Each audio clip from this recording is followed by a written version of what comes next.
Welcome back to Tiwari classes by Anjali. और आज हम डिस्कस करने जा रहे हैं हमारी क्लास 9th की वो 6 पोयम जिसका नाम है नो मैन आर फॉरेन, यानी कोई भी व्यक्ति बाहरी नहीं है, यानी कोई भी व्यक्ति विदेशी नहीं। और इस पोयम को लिखा गया हमारे जेम्स किरक के द्वारा। यानी इसके जो पोएट है हमारे पोयम के, वो हमें इस पोयम के द्वारा क्या बताना चाह रहे हैं कि कोई भी व्यक्ति क्या नहीं होता, विदेशी नहीं होता, यानी कोई भी इंसान दूसरा नहीं है, सभी क्या होते हैं, हमारे ही जैसे हैं। यानी हम जो अपने से बाहर की कंट्री के लोगों को बाहरी समझते हैं, वो ऐसा नहीं है कि वो बाहरी है, बल्कि क्या होता है, उन्हें भी हमारी तरह हवा पानी वाटर मिलता है, वो भी हमारी तरह उसी ही लैंड पे रहते हैं, उसी ही लैंड पे यानी उसी ही पृथ्वी पे चलते हैं जिसपे हम चलते हैं। और पर क्या है, कुछ लोग ऐसे होते हैं जो हमें आपस में लड़ाने की कोशिश करते हैं, और अगर हम ऐसा करते हैं तो इसमें क्या होता है, हमारा ही नुकसान होता है। यानी कुछ लोग जो है इन बातों को नहीं समझते और वो हमें आपस में लड़ाने में लगे रहते हैं। और अगर हम ऐसे बुरे लोगों की बात मान जाते हैं तो उसमें क्या होता है, हमारा ही नुकसान होता है। यानी अगर किसी देश में या किसी जगह पे वार हो रहा है, दो देशों के बीच में वार हो रहा है, तो क्या होता है, उसमें किसका नुकसान होता है, दोनों ही देशों का होता है, एक देश का नहीं बल्कि दोनों जगहों से नुकसान होता है। तो सेम इस पोयम के माध्यम से हमारे जो पोएट है वो हमें क्या बताना चाहते हैं कि हमें हमेशा मिलजुल कर रहना चाहिए, कभी भी दूसरे को बाहरी नहीं समझना चाहिए, अजनबी नहीं समझना चाहिए, क्योंकि सारे लोग जो हैं, दुनिया में जितने भी लोग हैं वो सब क्या है, हमारे ही जैसे हैं, यानी हमारे ही तरह वो भी क्या है, रहते हैं। भगवान ने सभी को दो आंखें, दो कान, दो हाथ दिए हुए हैं। तो ये जो पोयम है आपका, इसका मीनिंग बहुत अच्छा है, इसका जो मोरल है वो बहुत ही अच्छा है। तो इस पोयम को हम देखेंगे लाइन बाय लाइन, अच्छे से रीड करेंगे कि इस पोयम में क्या दिया है, और वर्ड बाय वर्ड इसकी मीनिंग देखेंगे। तो चलिए स्टार्ट करते हैं हमारी पोयम लाइन बाय लाइन। तो चलिए स्टार्ट करते हैं हमारी poem no man are foreign, line by line. तो इस पोयम का क्या मतलब है, जैसे हमने आपको पहले बताया कि कोई भी इंसान फॉरेन का नहीं है, यानी कोई भी इंसान हमसे अलग नहीं है, या कोई भी इंसान विदेशी नहीं है। Remember, no man are strange, no country is foreign. यानी याद रखो, कोई भी इंसान स्ट्रेंज अजनबी नहीं है, और ना ही कोई कंट्री क्या है, विदेशी है। यानी ना ही कोई इंसान हमसे अलग होता है, और ना ही कोई इंसान क्या है, बाहर का होता है। Beneath all uniforms a single body breathe। यानी बीनेथ ऑल यूनिफॉर्म, यानी जितने भी लोग हैं वो क्या करते हैं, जितने भी लोग अपने यूनिफॉर्म्स पहनते हैं यानी कपड़े पहनते हैं, आ सिंगल बॉडी ब्रीथ, उसमें क्या है, सिंगल बॉडी ब्रीथ करती है, यानी सांस लेते हैं। यानी जितने भी इंसान हैं जो यूनिफॉर्म्स पहनते हैं हमारी तरह, वो भी क्या करते हैं, सांस लेते हैं। Like ours the land our brothers walk upon, और वो भी क्या करते हैं, हमारी ही तरह किसके ऊपर चलते हैं, लैंड के ऊपर, यानी पृथ्वी के ऊपर चलते हैं। Is earth like this in which we all shall lie. और क्या कह रहे हैं वो, यानी जितने भी लोग हैं वो सभी लैंड पे हमारी ही तरह, यानी पृथ्वी पे हमारी ही तरह चलते हैं, यानी जिस पृथ्वी पे, जिस लैंड पे हम चलते हैं वो भी क्या है, उसी पृथ्वी पे चलते हैं। इन विच वी ऑल शैल लाई। और जब हम सभी मर जाते हैं, यानी मरने के बाद क्या होता है, हम सभी को उसी धरती पे दफनाया जाता है, यानी उसी ही जमीन पे, उसी ही लैंड पे, एक ही लैंड पे दफना दिया जाता है।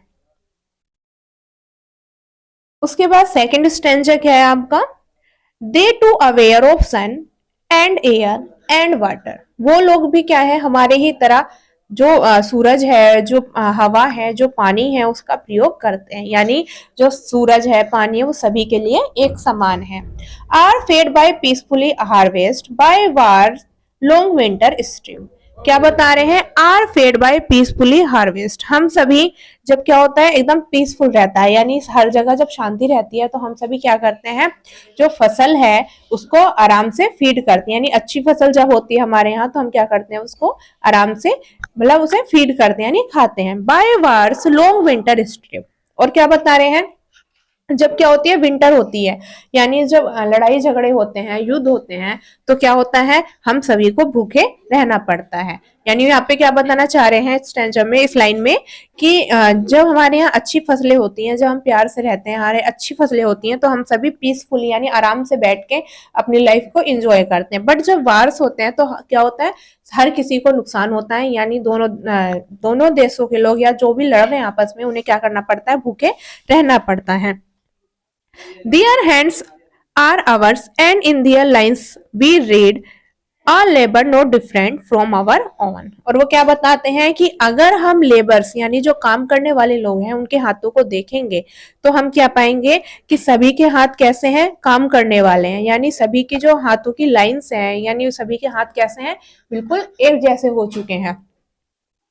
रिमेंबर दे, अगला स्टेंजा में देखिए क्या है, remember they have eyes like ours that away, और उनकी जो or sleep and stand at we can won by love. और क्या कह रहे हैं वो, रिमेंबर याद रखो, they have eyes like ours, उनकी भी क्या है, हमारी ही तरह आंखें हैं, डेट वेक और स्लीप जो क्या करती है, उन्हें जगाती हैं और मतलब सुलाती हैं, यानी उनकी हमारी जैसी आंखें हैं जिनसे वो उठते हैं और सोते हैं। And strength that can be von by love, और क्या है, वो लोग भी वही हैं जो प्रेम से किसी को भी जीत सकते हैं, यानी जिस तरह से हम दूसरे को जीत सकते हैं प्रेम से, ऐसे ही क्या है, दूसरे लोग भी हैं जो प्रेम से जीत सकते हैं। In every land is common life, हर एक इंसान की जो लाइफ है वो कॉमन होती है, यानी हर एक जगह के लोगों की लाइफ क्या है, कॉमन है, एक जैसी है। That all can recognise and understand, पर क्या है, उनके अंदर थोड़े से मतलब क्या है, उनके कल्चर के अकॉर्डिंग थोड़े से अंतर पाए जाते हैं, ताकि हम क्या कर सके, उन्हें समझ सकें या पहचान सकें। नेक्स्ट स्टेंजा में देखिए, let us remember whenever we are told to hate our brothers, it is ourselves that we shall dispose, betray and condemn। क्या बता रहे हैं वो, लेट अस रिमेंबर, याद रखो, whenever we are told, जब भी हमें बताया जाता है, टू हेट अवर ब्रदर्स, यानी अपने भाइयों से नफरत करना, यानी दूसरे लोगों से जब हमें नफरत करना सिखाते हैं, कुछ लोग होते हैं जो हमें लड़ाई झगड़ा करना सिखाते हैं, इट इज अवर सेल्फ, तो हमें क्या याद रखना है कि वो हमें दूसरों से नफरत करना नहीं सिखाते, बल्कि क्या है, खुद से नफरत करना सिखाते हैं, यानी उसमें क्या है, हमारा ही नुकसान है। डेट वी शैल डिस्पोसेस, बिट्राई एंड कंडम्स, और क्या बता रहे हैं, कंडेम, कि ऐसे लोग क्या करते हैं, इन लोगों की वजह से क्या होता है, डिस्पोसिस होता है, यानी जो हमारी चीजें हैं उनका नुकसान होता है, बिट्राई होता है, हमें मतलब क्या होता है, धोखा मिलता है, और क्या होता है, तिरस्कार, यानी हम एक दूसरे की घृणा के पात्र बन जाते हैं। Remember we who take arms against each other, याद रखो, जो लोग हमें क्या सिखाते हैं, एक दूसरे के खिलाफ लड़ना सिखाते हैं, यानी एक दूसरे के खिलाफ हाथ उठाना या हथियार उठाना सिखाते हैं, तो उसमें क्या है, हमारा ही नुकसान है, और इन चीजों से क्या होता है, हमारी ही मतलब चीजें जो हैं, हमारे ही नुकसान होता है। उसके बाद लास्ट स्टेंजा देखिए हमारा, it is the human earth that we defile, our hells of fire and dust outrage in innocence of air that is everywhere our own. आगे वो क्या बता रहे हैं, it is the human earth, ये क्या है, मानव की पृथ्वी है, यानी ये जो जगह है वो हमारी है। That we defile our hells of fire, वो क्या बता रहे हैं, and dust outrage the innocence, और ये जो चीजें हैं वो क्या करती हैं, हमारी एकता को खराब करती हैं, यानी हमें क्या बना के रहना है, एक दूसरे से एकता बना के रखनी है, और लड़ाई झगड़े क्या करते हैं, हमारी एकता को खराब करते हैं। Of air that is everywhere our own, और ये जो एयर है, जो हवा है, प्रत्येक जगह पे वो क्या है, हमारी खुद की है। Remember no man are foreign and no countries are stand, याद रखो, कोई भी इंसान विदेशी नहीं है और ना ही कोई कंट्री क्या है, बाहर की है, यानी कोई भी इंसान हमसे अदर नहीं है, यानी कोई भी इंसान फॉरेन नहीं है, विदेशी नहीं है, सभी क्या है, हमारे जैसे हैं और हमारी ही तरह है। तो ये थी आपकी poem no man are foreign. I hope कि पोयम आपको पसंद आई होगी, हमें एक बार कमेंट बॉक्स में जरूर बताइए। Thanks for watching Tiwari classes, take care and bye bye.